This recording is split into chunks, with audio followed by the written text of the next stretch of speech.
지파 어서오세요. 반갑습니다. 지파 반갑습니다. 어서오세요. 오늘은 완전 톤을 계속 낮춰갖고 한 이 정도 톤으로 책을 읽을 거거든?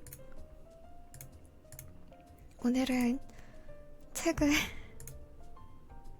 엄청 어마무시하게 계속 요 정도 텐션으로 이제 읽을 거고,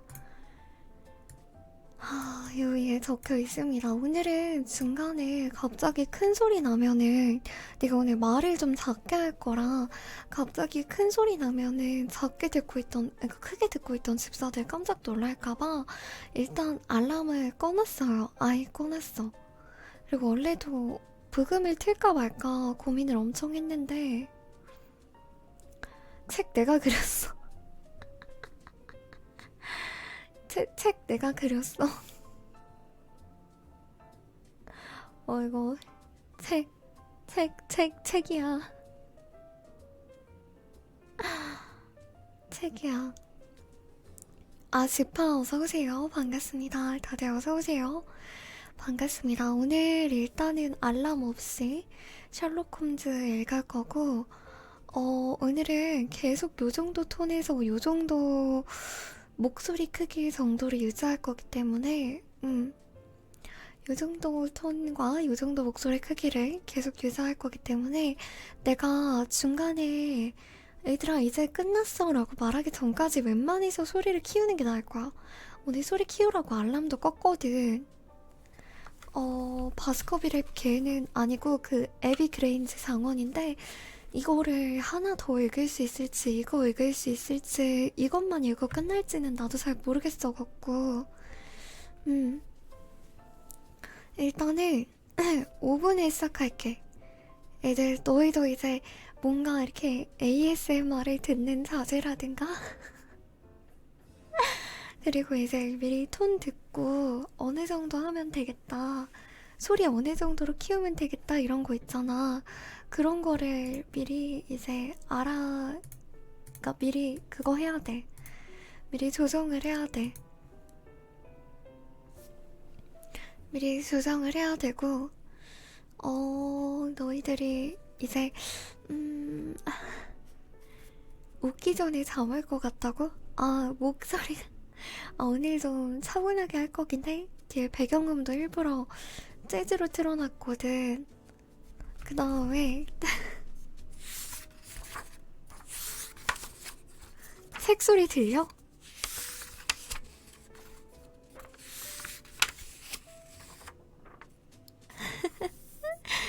오늘 이런 식으로 이제 하도록 하겠습니다. 5분을 정확히 시작할 거고, 이제 그때까지 다들 한 요정도 톤이었으면 좋겠다, 요정도 톤이면 되겠다 하는 톤을 유지하면서 기다려주시길 바랍니다. 오늘은 배경도 일부러 책색에 맞춰갖고 좀 뭐라 해야 되지? 이렇게 좀 그런 거 가져왔어. 교양 있는 방송 같아 보인다고? 오랜만에 이제 오로라 아가씨 나와야지. 오랜만에 오로라 아가씨 한번 나와줘야지. 오로라 아가씨도 너무 자주 안 나오면 힘들다고, 이거. 자주 나와야 된다고. 지파 다들 어서오세요. 반갑습니다. 이제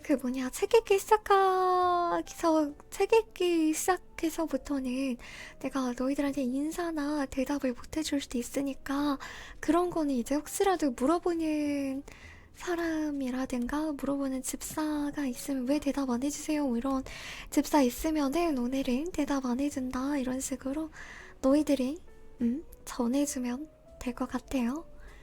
그러면은 이제 슬슬 시작을 해보도록 하겠습니다. 오디오라는 좀 부담스럽다고? 뭐야 그게. 일단은 잠시만, 뭐 하나 안 하고 왔다.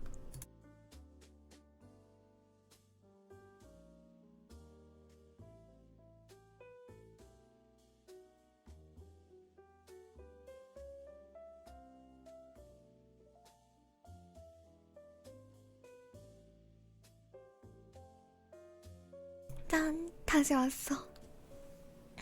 다시 왔어. 이제 시작을 해보도록 하겠습니다. 다 5분일 시작한다 했는데 딱 5분이니까 됐네. 아, 오늘은 당연하지만 포킹도 껐다? 왜냐면은 그거 하고 이러면은 집중이 안 될 것 같아가지고 그것도 껐어? 그러면은 이제 다들 편안한 자세로 들어주면 될 것 같아. 처음이니까 발음 그어도 그냥 넘어가기.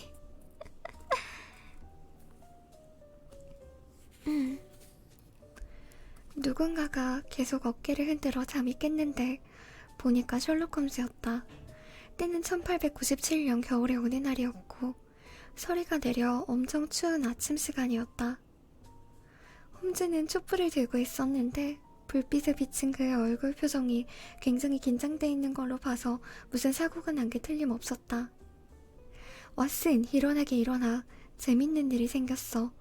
얼른 옷 입고 따라오게. 설명은 가면서 해주겠네. 10분 뒤 우리는 체링크로스 역을 향해 조용한 길거리를 영업용 마차로 달리고 있었다. 이제 겨우 아침이 밝아오고 있는 어슴푸레한 시간이라 짙은 안개 속에 출근하는 새벽 노동자들의 모습이 드문드문 보였다. 홈즈는 두꺼운 코트를 여미며 어깨를 움츠리고 묵묵히 앉아있었다. 날씨가 살을 애는 듯 춥고 아침도 안 먹은 터라 나도 그렇게 웅크리고 있긴 마찬가지였다. 역에 도착한 우리는 뜨거운 차를 마시고 켄트행 열차에 올랐는데 그제야 간신히 몸이 좀 풀리는 것 같았다. 홈즈도 이야기할 기분이 들었는지 입을 열었고 나는 묵묵히 귀를 기울였다. 그는 주머니에서 편지를 한 통 꺼내더니 읽기 시작했다. 켄트주, 마더햄 애비 그레인지 장원에서 새벽 3시 반. 셜록 홈즈 선생님, 심상치 않은 사건이 발생했으니 꼭 오셔서 도와주시길 바라며 이 사건은 분명히 마음에 드실 거라고 생각합니다. 부인은 석방시켰지만 현장은 그대로 보존해두겠습니다. 하지만 유스테드경까지 이대로 내버려둘 순 없으니까 한시라도 빨리 와주셨으면 좋겠습니다. 스탠리 홉킨즈. 홉킨즈가 나한테 도움을 부탁하는 건 이번 7번째인데 어떤 경우든 나한테 부탁할 때는 다 그만한 이유가 있었다네. 아마 그 사건들은 전부 다 자네의 기록 노트에 들어가 있을 거네. 나는 자네가 이야기를 서술하는 방식이 대체로 마음에 들진 않지만 그나마 그걸 보완하는 점이 있다고 보네. 그건 자네가 선택할 줄 아는 눈이 있기 때문이지. 하지만 자네의 가장 나쁜 습관은 사물을 보는 데 있어 과학적 사고를 적용하지 않고 이야기책 쓰듯이 그런 습관으로 쓴다는 것이네.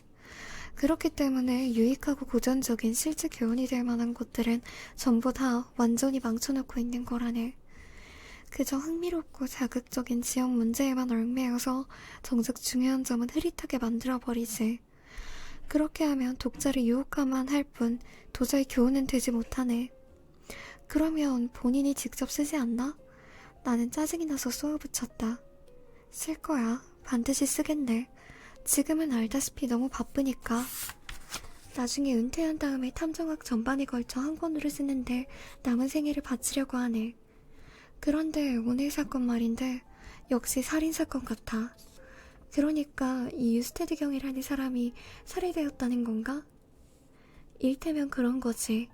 홉킨즈의 편지를 보니까 이 친구 꽤 흥분한 것 같은데 원래 웬만한 일에는 꿈쩍도 안 하는 사람이거든. 그러니까 이건 폭력적인 문제인 것 같고 우리한테 보여주기 위해 시체를 그대로 놓아주겠다는 거야. 단순한 자살 같은 거라면 나한테 도움을 청하지 않았을 거네. 부인을 석방시켰다는 이야기는 아마도 사고 순간 방에 갇혀 있었기 때문일 거야. 이 사람들은 뭔가 신분이 있는 가문인 것 같구만. 이 두꺼운 편지지를 보게나 FD라는 글씨 도안이라든지 훌륭한 가문을 연상시키는 이 문장, 그리고 에비 그레인지 장원이라는 주소, 모든 것이 뭔가 아름다운 풍경을 상상케 하지 않나? 홉킨스도 자신의 명성에 부끄럽지 않은 활동을 할 거고. 아무튼 오늘 아침엔 일이 재미있게 돌아갈 모양이네. 살해된 시간은 어젯밤 12시 전이야. 그건 어떻게 알았나? 기차 시간표를 확인하고 시간을 계산해보면 알게 되네.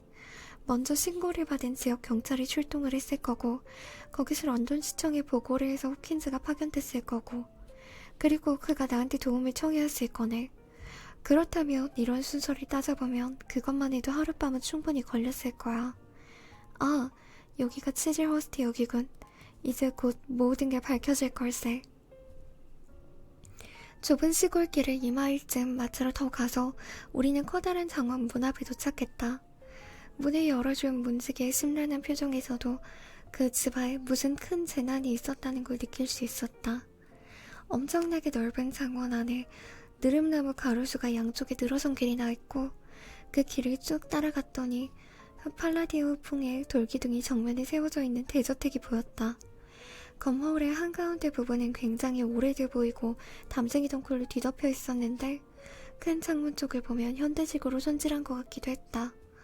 그리고 건물의 일부는 훨씬 나중에 덧붙여 지은 것이 분명했다.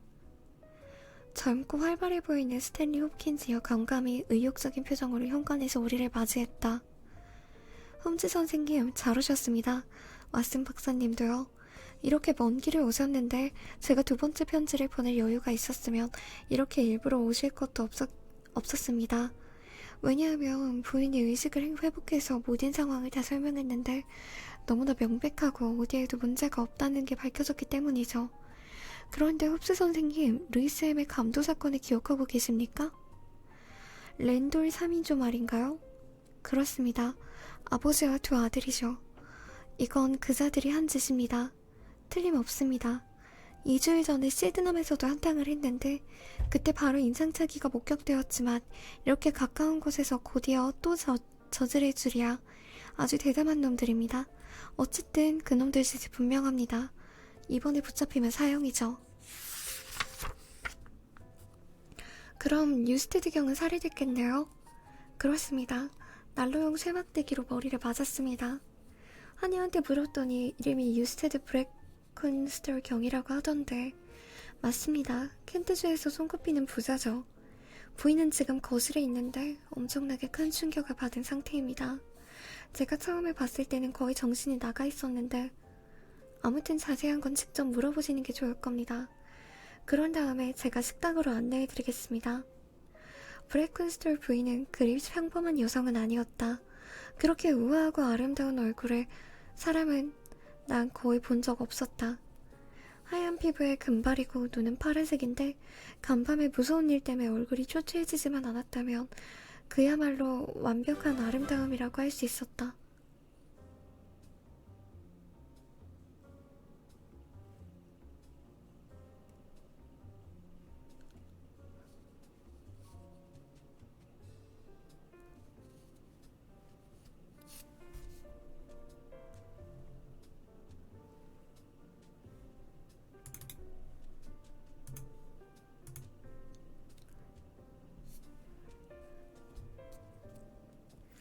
그녀의 피해는 정신적인 것만이 아니었다. 한쪽 눈 위가 검붉은색으로 부어있어서 한여가 식초를 물에 타 그걸로 열심히 마사지를 해주고 있었다. 부인은 소파에 축 처져 누워 있었는데 우리가 거실로 들어가자 힐끗 쳐다보더니 다시 아름다운 얼굴의 표정을 가다듬었다. 어젯밤에 무서운 일을 겪었는데도 기력은 조금도 약해지지 않은 것 같았다. 그녀는 푸르색과 은빛이 섞인 가운을 입고 있었으며 검은색 스팽클이 달려있는 야외복은 소파 위에 걸쳐져 있었다. 홉킨즈 씨, 제가 알고 있는 건 전부 다 말씀드렸어요. 부인은 귀찮다는 듯이 말했다. 당신이 저를 대신해 말씀해주지 않겠어요? 정 제가 이야기를 해야 한다면 그렇게 하죠. 그런데 이분들은 식당에 가보셨나요? 아니요. 부인의 이야기를 먼저 듣는 게 좋을 것 같아서요. 빨리 좀 치워주면 좋겠어요. 아직 식당에 쓰러진 채로 있는 걸 생각하면 무서워서요. 부인은 몸서리를 치면서 두 손으로 얼굴을 가렸는데 그때 가운의 헐렁한 소매가 아래로 미끄러지면서 그녀의 팔목이 드러났다. 홈즈는 그걸 보더니 깜짝 놀라며 말했다. 아니, 다른 데에도 부상을 입으셨네요. 어떻게 된 겁니까? 하얗고 통통한 팔에 벌겋게 얼굴로 찐 곳이 두 군데 보였다. 그녀는 그걸 얼른 감추며 말했다. 아무것도 아니에요. 이건 어젯밤 일과는 아무 관계도 없어요. 자, 앉으세요. 자세히 말씀드리겠어요. 저는 유스테드 브레콘스톨 경의 아내입니다. 결혼한 지는 1년 정도 됩니다. 이 결혼이 우리한테 행복한 것이 아니었던 건 숨겨봐야 소용없겠죠. 우리를 아는 모든 사람들이 그렇게 얘기할 것이기 때문에 저 혼자 부인한다고 해도 아무도 안 믿을 거라는 얘기입니다. 죄는 저한테 있을지도 모릅니다. 저는 오스트레일리아에서 태어나 자랐는데 그곳은 전통 같은 건 별로 중요시하지 않는 자유로운 분위기죠. 너무 격식이 까다롭고 딱딱한 영국식 습관은 저한테 맞지가 않습니다. 하지만 가장 큰 이유는 다른 데에 있어요. 그건 남편의 술버릇이었죠. 항상 만취할 때까지 마시는 상습적인 술버릇을 주변에 모르는 사람이 없습니다. 이런 남자하고는 1시간만 같이 있어도 힘듭니다. 활발하고 건강한 여성이 밤낮으로 그런 남자한테 매여 산다는 게 어떤 것일지 생각해 보셨나요? 이런 결혼 생활에도 구속력을 인정해야 한다면 그건 모독이고 죄악입니다. 이렇게 나쁜 법률이 조정되고 있는 나라는 벌을 받아야 합니다. 하느님이 이렇게 사악한 일을 언제까지나 용서해 주시진 않을 거예요. 그녀는 얼굴이 벌개지면서 윗몸을 일으켰다. 이마에 부어버린 상처 아래에는 두 눈이 불길처럼 타고 있었다. 얌전해 보이는 하녀가 아주 조심스럽게 부인의 머리에 쿠션이 대주었다. 부인을 격노하다가 천천히 흐느끼기 시작했다. 그렇게 얼마간 있다가 그녀는 다시 말을 이어갔다. 어젯밤에 일어난 사건에 대해 말씀드리죠. 우리 집에서 일하는 사람들은 전부 다 신관 건물에 거주하고 있습니다. 본관은 우리 부부가 쓰는 곳인데 이 뒤에 주방이 있고 2층이 침실입니다. 제 시중을 드는 하녀 타라자만 이곳 본관 3층에 거주하고 있고 다른 사람은 아무도 없습니다. 그래서 이 건물에서 소리가 날 때까지 신관 쪽엔 잘 들리지 않습니다. 도둑은 아마도 여기 상황을 잘 알고 있는 사람인 것 같아요. 남편은 10시 반쯤에 잠을 자러 갔고 고용인들도 전부 다 신관 쪽으로 갔는데 타리자만 아직 잠을 안 자고 있었어요. 제가 또 부를지 모르기 때문에 3층 방에서 기다리고 있었던 거죠. 저는 여기서 11시가 넘도록 책을 읽고 있다가 그만 자려고 집안을 한번 둘러봤습니다. 아까도 말씀드린 것처럼 남편은 늘 술에 절어 살기 때문에 문단속 같은 건 제가 하는 습관이 되어 있었어요. 맨 처음에 주방을 살펴봤고 그리고 식기창고, 총기창고, 당구대, 객실, 식당들의 순서대로 둘러봤습니다. 그리고 식당의 창문 쪽으로 갔는데 두꺼운 커튼이 쳐져 있는데도 불구하고 바람이 획 하고 들이닥치더군요. 그래서 창문이 열려있구나 싶어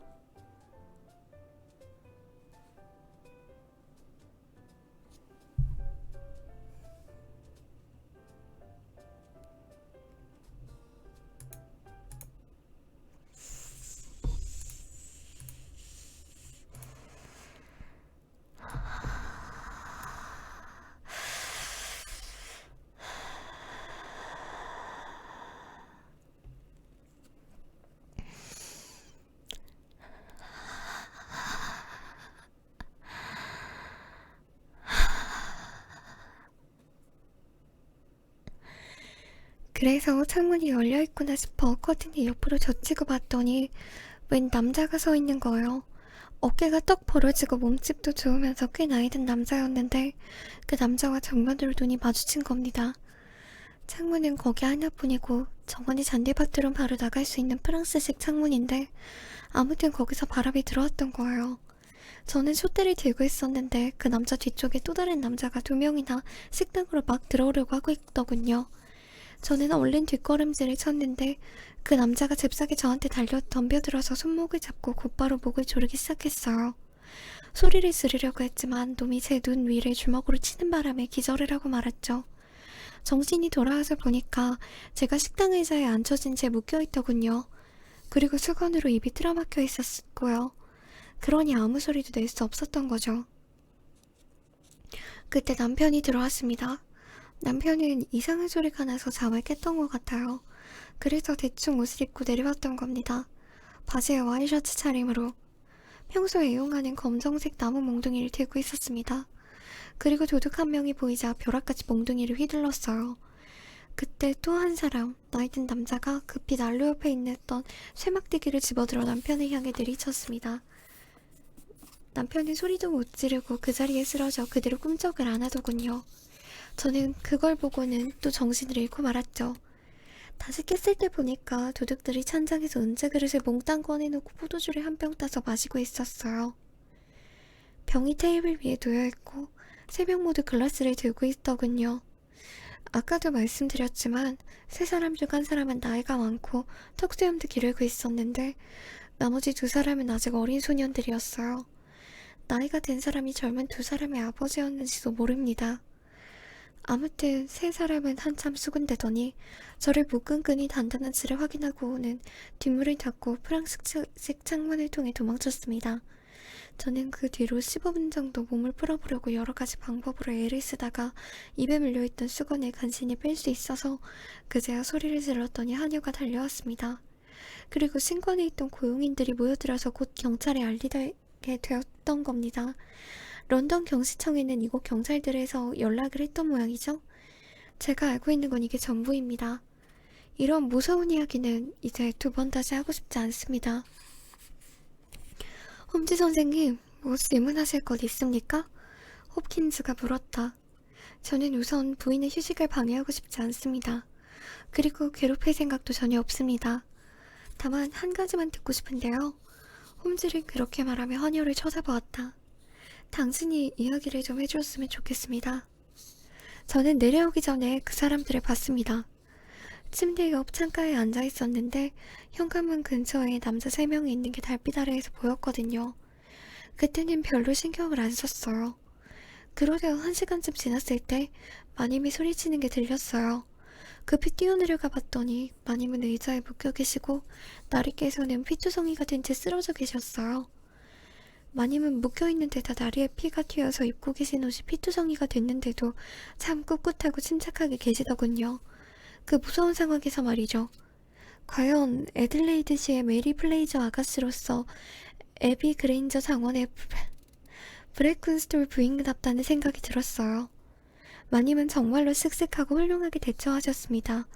이제 제가 본 건 이게 전부입니다. 마님의 이야기는 이걸로 충분하겠죠? 그럼 마님이 이제 쉬셔야 해서요. 제가 방으로 모셔가겠습니다.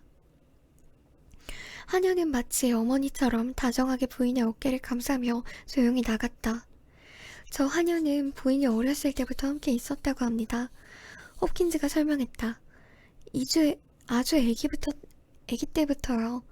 그러다 부인이 1년 반 전에 오스트레일리아에서 영국으로 올 때 따라왔다더군요.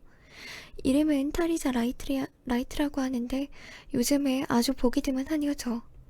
자, 그럼 이쪽으로 오세요. 식당으로 안내해드리겠습니다. 그런데 그렇게나 풍부한 홈즈의 표정이 영 흥미를 잃은 듯 심드렁해 보였다. 이 사건은 수수께끼라고 할 것도 없이 완전히 평범한 사건인 것 같았기 때문이다. 물론 범인을 체포해야 하는 문제는 아직 남아있었지만 홈즈가 거대기에는 너무 보통의 도둑들이 아닌가 싶었다. 대단한 전문 지식이 있는 의사가 특별한 요청을 받고 갔는데 환자는 그저 단순한 홍역이었다고 한다면 그 의사의 기분은 얼마나 황당할까.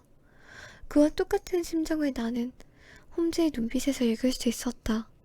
하지만 에버그레인지 장원의 식당 내부 풍경은 막 사라져가려던 홈즈의 관심에 닷을 붙들어매기에 충분한 불가사의를 갖추고 있었다.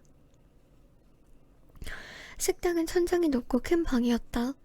벽과 천장은 떡갈나무로 되어 있고 벽에는 사슴뿔과 옛날 무기가 장식되어 있으며 입구 정면으로 문제의 그 프랑스식 창문이 나 있었다. 그리고 오른쪽에는 작은 창문이 나란히 3개나 있어 겨울에 약한 햇빛이 겨우 조금 들어오고 있었다.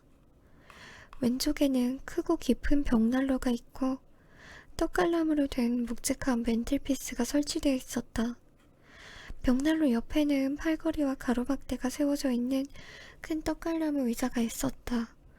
빨간색 끈이 그 의자에 묶여있고 늘어진 형 모양새로 그대로 남아있어서 어젯밤에 부인이 묶여있었다는 걸 말해주고 있었다. 사실 이런 자질구레한 것들은 나중에 관찰한 것이고 우리가 식당에 들어선 순간 눈길이 쏠린 것은 벽난로 앞에 깔려진 호랑이 가죽 위에 길게 쭉 뻗어있는 시체였다.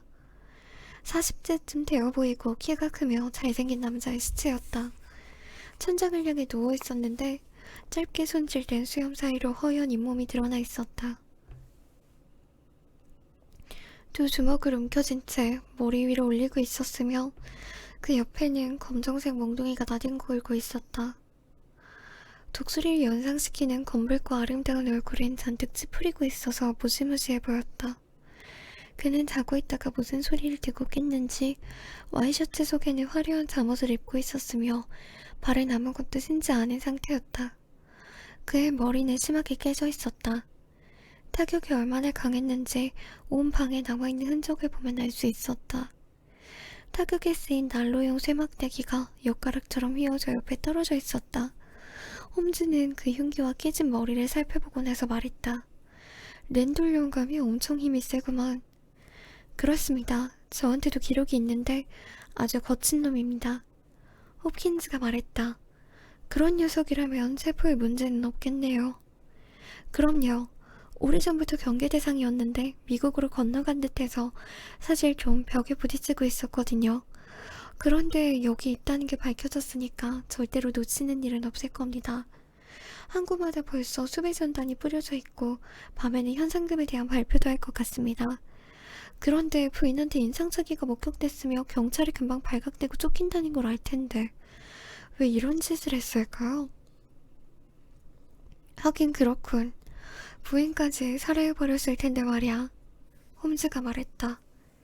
부인이 의식을 회복하고 있다는 걸 눈치채지 못했을지도 모르잖아. 나도 내 생각을 말했다. 그랬을까? 아니면 부인이 죽은 줄 알았기 때문에 새삼스럽게 죽일 필요가 없었는지도 모르지. 그건 그렇고 이 살해된 남자는 어떻게 보입니다. 호킨스 씨, 뭔가 이상한 이야기들도 듣지 않았나요? 네, 그렇습니다.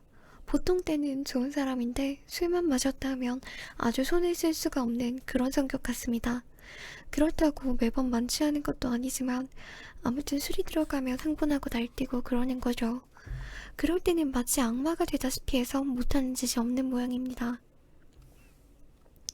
부자에다가 신분도 있는 사람인데 철창 신세를 질 뻔한 일도 몇 번이나 있었다고 하더군요. 한 번은 개에게 석유를 뿌리고 불을 지른 적도 있었다고 합니다. 그게 하필 부인의 개였기 때문에 난리가 났지만 아무도 비밀리에 적당히 마무리를 지었나 봅니다. 그리고 하녀 탈의자에게 술병을 던진 사건도 있었는데 그건 수습하는데 꽤 어려움이 있었다고 하더군요. 어쨌든 우리끼리 이야기지만 이 집안엔 이 남자가 없는 게 차라리 훨씬 나은 것 같습니다. 아니, 뭘 조사하고 있는 겁니까? 홈즈는 의자 옆에 앉아서 부인이 묶였던 빨간 매듭의 끈을 세심하게 들여보고 있었다. 그 끈은 벨에 연결되어 있는 곳을 도둑이 급하게 잡아뜯어 사용한 것인데 홈즈는 끈이 끊어진 부분을 열심히 조사했던 것이다. 벨은 물론 전기식이 아니고 끈을 당겨 울리는 식이었다. 그런데 이걸 세게 잡아뜯었을 때는 분명히 주방에서 벨소리가 크게 났을 텐데요. 아무도 듣지 못했습니다. 주방이 뒤쪽에 있었기 때문이죠. 그쪽에 아무도 없다는 곳에 도둑들이 어떻게 알고 있었을까? 또 어떻게 벨끈을 잡아뜯는 그런 무모한 짓을 했을까? 바로 그겁니다, 홈즈 선생님. 저도 그 점을 몇 번이나 생각해봤습니다. 그러니까 범인은 집 내부 사정을 잘 알고 있는 녀석이 틀림없습니다. 이를테면 이 집의 일상적인 습관 같은 것 말이죠. 고용인들이 본관에 살지 않고 별관에 살기 때문에 잠을 자러 가고 나면 주방에 아무리 벨이 울려도 아무도 못 듣는다는 겁니다. 그런 것들을 완전히 파악하고 있는 것 같은데 그렇다면 고용인 가운데 내통하는 사람이 있다는 얘기거든요. 그런데 고용인들이 모두 8명인데 모두 다 아주 성격이 좋더군요. 홉킨스가 말했다. 그럼 주인 남자한테 술병으로 맞은 하녀가 가장 의심을 받을만 하겠네요. 하지만 그럴 경우 헌신에 대해 모시고 있는 부인을 배신하는 행위가 되는 거죠. 그러나 뭐 그런 것들은 지금 큰 문제가 아니고 랜도를 잡으면 공범이 누군지 밝혀지겠죠. 부인이 말한 것 중에 만약 확인이 필요하면 여기 남아있는 물건들을 가지고 얼마든지 알아볼 수 있을 것 같아요. 그렇게 말하며 홈즈는 프랑스식 창문으로 가문을 활짝 열었다. 여기엔 아무도 흔적도 없군. 땅바닥이 이렇게 딱딱하게 굳어져 있으니까 흔적이 남을 수가 없지. 맨틀피스 위에서 향초는 켜져 있었겠죠? 도둑들이 그 촛불하고 부인이 들고 있던 촛불을 통해 도망쳤던 것 같습니다. 훔쳐간 물건에 뭐가 있죠? 그건 별로 대단한 게 없습니다. 천장에서 꺼낸 은근히 대여섯 개가 전부니까요. 부인 말로는 처음에는 집안에 샅샅이 뒤져 가져가려고 했지만 유스테드 경을 살해했기 때문에 그냥 급히 달아난 것 같다고 하더군요. 물론 당황했겠죠. 그런데 식탁에 앉아서 포도주를 마셨다고 했는데 그건 왜 그랬을까요? 한 잔 마시면서 마음을 가라앉히라고 그랬겠죠. 아, 그렇군요. 여기에 세 개의 글라스에 아무도 손 안 대겠죠? 그렇습니다. 병도 그대로 뒀습니다. 잠깐, 아니 이게 뭐지? 글라스 세 개가 한 군데로 모아져 있고 전부 다 술자국이 묻어 있는데 그중 한 개에는 포도주가 조금 남아 있었다. 병에도 술이 3분의 2쯤 남아 있었고 코르크마개는 옆에서 뒹굴고 있었다. 술병이 먼지를 잔뜩 뒤집어 쓰고 있는 걸로 봐서 밤에 몰래 들어온 도둑들이 그걸 마셨을 법하진 않았다. 홈즈의 눈빛이 달라졌다. 지금까지 심드렁해 보이던 태도는 일거에 사라지고 깊고 날카로운 눈초리가 생생하게 다시 돌아와 있었다. 그는 코르크를 집어들더니 세심하게 관찰하고 나서 말했다. 이걸 어떻게 뽑았을까? 홉킨즈는 아무런 대꾸도 안 하고 반쯤 열려있는 서랍을 가리켰다.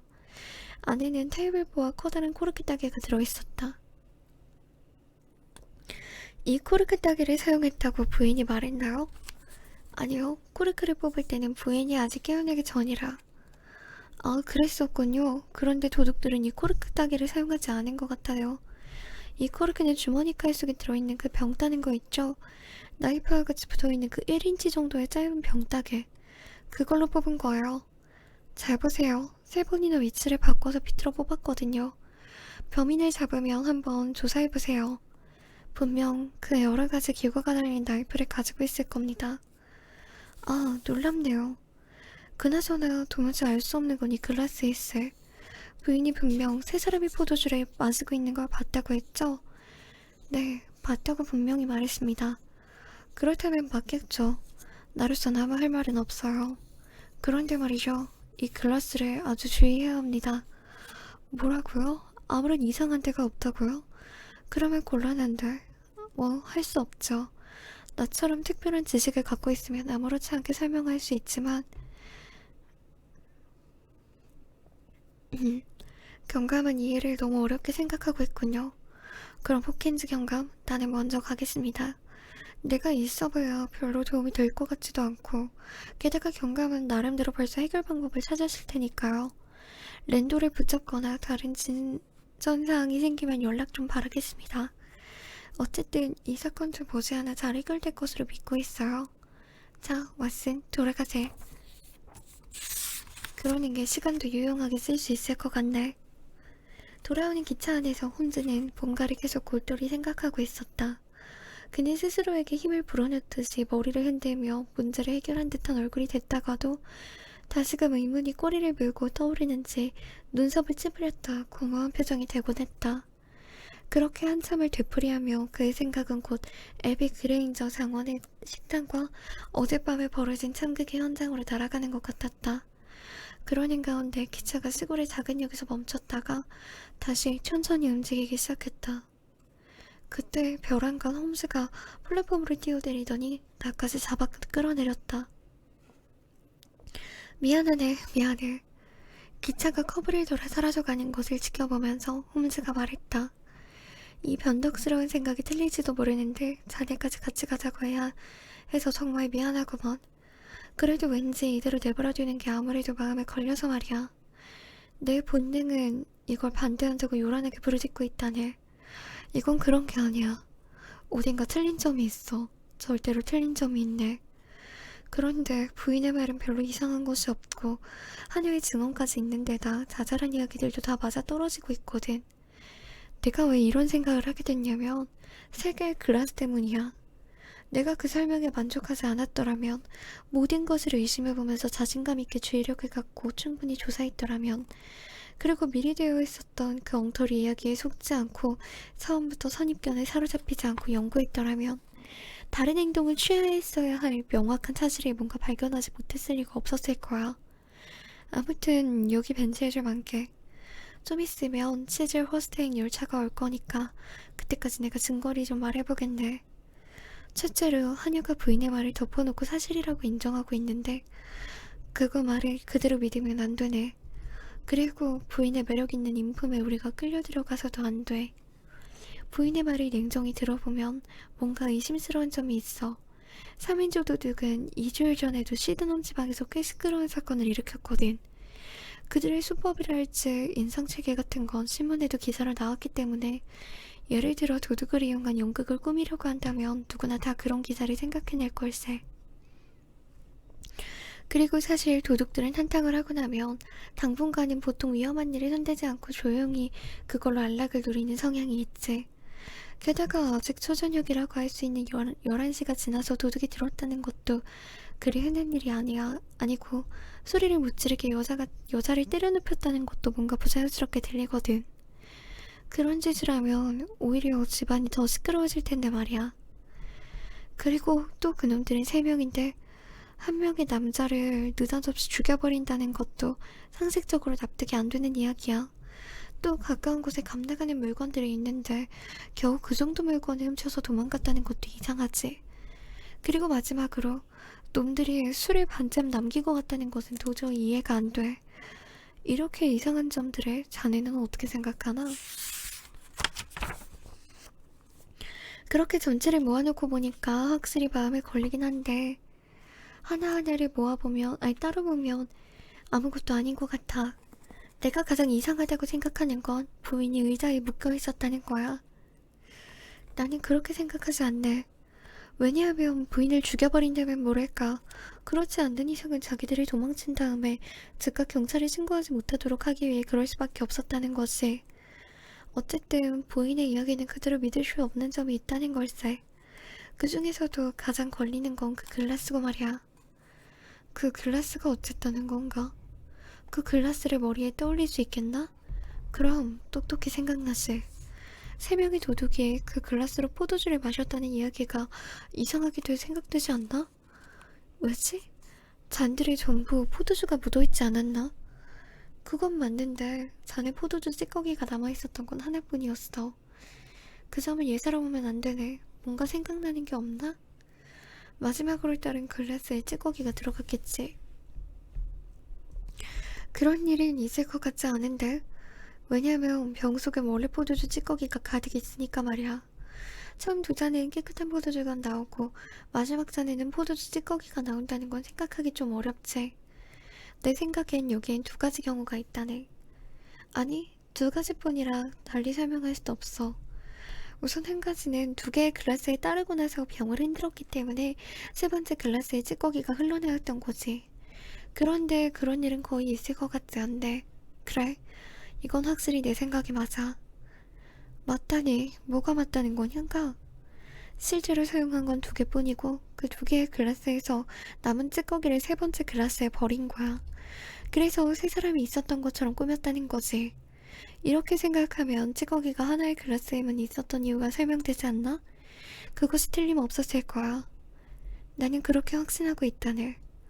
작은 증거지만 이 해석이 핵심을 겨냥하고 있다면 이제까지 평범한 사건으로 생각하고 있었던 게 갑자기 중대한 사건으로 보이는 것이지. 즉 브레큰스톨 부인과 한유가 우리한테 거짓 증언을 한 것이고 그건 뭔가 강한 이유가 있어 진범을 감싸고 있는 것이기 때문에 그들의 말을 전혀 믿을 수가 없는 거라네.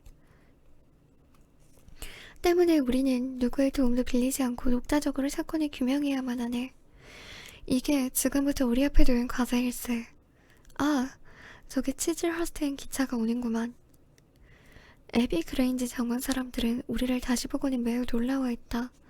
홉킨즈 경감도 보고하러 떠나고 없어. 홉킨즈는 식당을 점유해 안에서 문까지 걸어잠그고는 거의 2시간 동안이나 면밀한 조사를 거듭했다. 결과적으로 그는 확고한 기초를 세운 다음 비로소 그 빛나는 추리의 전당을 조립했던 것이다. 나는 한쪽 구석 자리에 앉아 있었는데 마치 선생의 실기지도를 열심히 지켜보는 학생처럼 그의 비범한 수사기술을 놓칠 채라 눈으로 쫓고 있었다. 홈즈는 창문, 커튼, 카펫, 의자, 끈 등을 일일이 세밀하게 조사를 한 다음 한참 동안 생각을 정리하는 것 같았다. 유스테드경의 시체는 이미 치워져 있었지만 나머지 것들은 아침에 본 그대로 있었다. 홈즈는 벼랑간 큰 맨틀피스 위로 올라갔다. 그의 머리보다 훨씬 위쪽에 빨간 끈이 끊어진 조각이 2-3인치 정도로 길이로 철새에 붙어 있었던 곳이다. 그는 잠시 그곳을 올려다보고 있더니 벽에 붙어있는 나무 선반에 한쪽 무릎을 올렸다. 더 가까이 가서 보려는 것 같았다. 그리고 그렇게 하면 짧은 끈 조각에 손이 닿을 것 같았다. 그러나 그가 관심을 가진 것은 그 끈 조각이 아니고 나무 선반 그 자체의 모양이었다. 이윽고 그는 반갑다는 듯이 약간의 탄성을 지르며 아래로 뛰어내렸다. 이제 제대로 풀릴 것 같네. 진상을 알아냈어. 이건 우리가 경험한 것 가운데에서도 아주 드문 일 중 하나일세. 그런데 내가 얼마나 노리고 둔한 인간이었는지 하마터면 이 중대한 것을 놓칠 뻔했으니 말이야. 아무튼 큰 줄기는 해결된 셈이고 이제는 자잘한 게 조금 남아있네. 사슬의 연결고리를 찾아내기만 하면 되지. 그러면 완전히 끝날 거네. 그러면 범인도 알아냈단 말인가? 그게 말이지 단 한 사람이라네. 만만치 않은 놈이긴 하지만 말일세. 아주 맹수처럼 힘이 세거든. 쇠막대기가 구부러질 정도면 알만하지 않나? 키는 6피트 3인치, 몸이 다람쥐처럼 날쌔고 거기에다 손재주도 있어. 그리고 이렇게 교묘한 이야기를 만들어낸 걸 보면 머리도 꽤나 영리하다는 거지. 왓슨, 이런 상황이니까 사실은 범인은 전혀 엉뚱한 놈이고 그놈의 꾀에 우리가 걸려있는 셈이라네. 다행히도 그놈이 한 가지 단서를 남겨놓았지. 벨의 끝 말이야. 그렇지 않았다면 우린 완전히 속아 넘어갈 판이었거든. 벨의 끈이라고? 그게 말이지. 벨의 끈을 아래에서 잡아당기면 어느 부분이 끊어질 것 같나? 철사로 연결한 이음새부터 끊어지는 게 당연하지 않겠나? 그런데 저렇게 이음새 부분이 아니라 3인치나 아래에서 끊어져 있거든. 그건 무슨 이유일까? 고기가 달아서 약해져 있었던 모양이지. 제대로 얘기했네. 이렇게 끈이 풀리고 약해져 있었다네.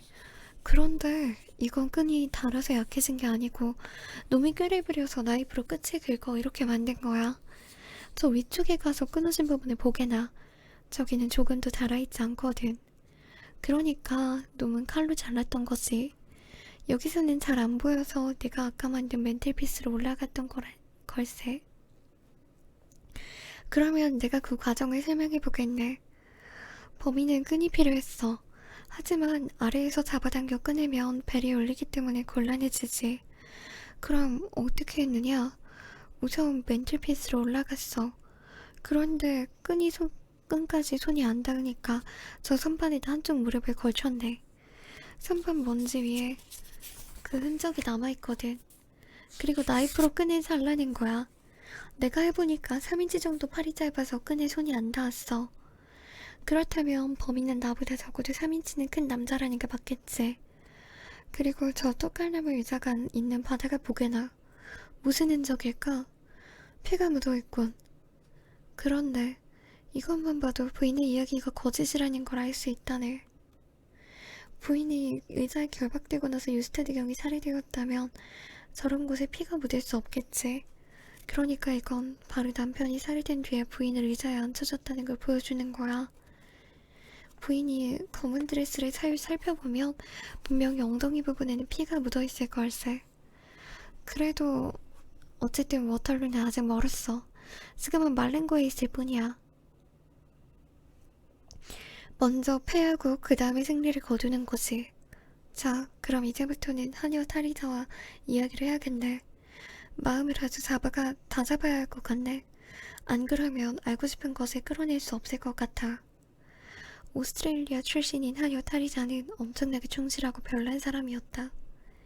그녀는 말이 별로 없고 의심이 많은 성격이라 홈즈가 아무리 편하고 유쾌하게 대해도 마음을 열어 얘기하기까지는 오랜 시간이 걸려야 했다. 그녀는 결국 살해된 남자 주인에 대한 중후심을 전혀 숨길 생각도 없이 털어놓았다. 네, 그분이 술병을 던졌던 건 사실입니다. 제 앞에서 마님을 욕하시기에 제가 이렇게 말했죠. 여기에 마님의 오빠라도 계신다면 그런 말은 하지 못할 것이라고요. 그랬더니 갑자기 술병을 던지시더군요. 아름다운 마님을 혼자 내버려 둔다면 술병을 아마 수십 병쯤 던졌을 거예요. 오래전부터 마님을 학대했는데 마님께는 자존심이 있었기 때문에 참고 계셨던 겁니다. 웬만한 일은 저한테조차 말씀을 안 하세요. 아침에 보신 팔에 상처도요. 마님은 말씀은 안 하셨지만 저는 잘 알고 있었는데 그건 모자의 핀으로 찔렸던 거예요.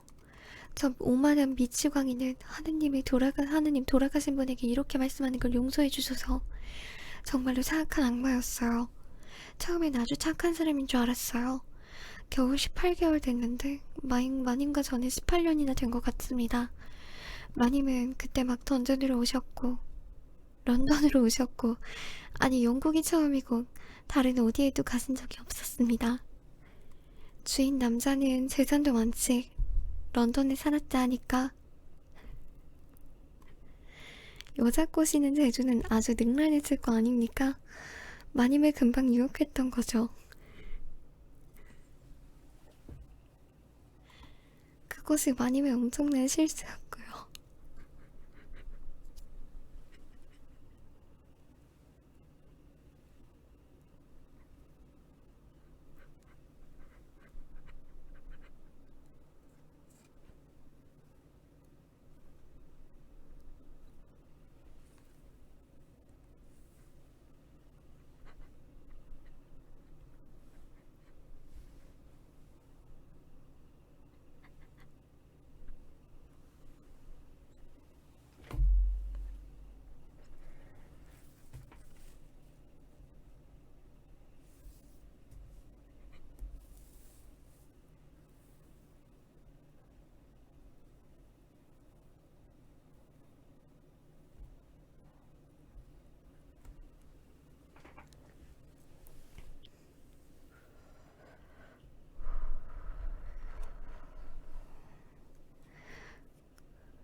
그래서 어마어마한 대가를 치른 거.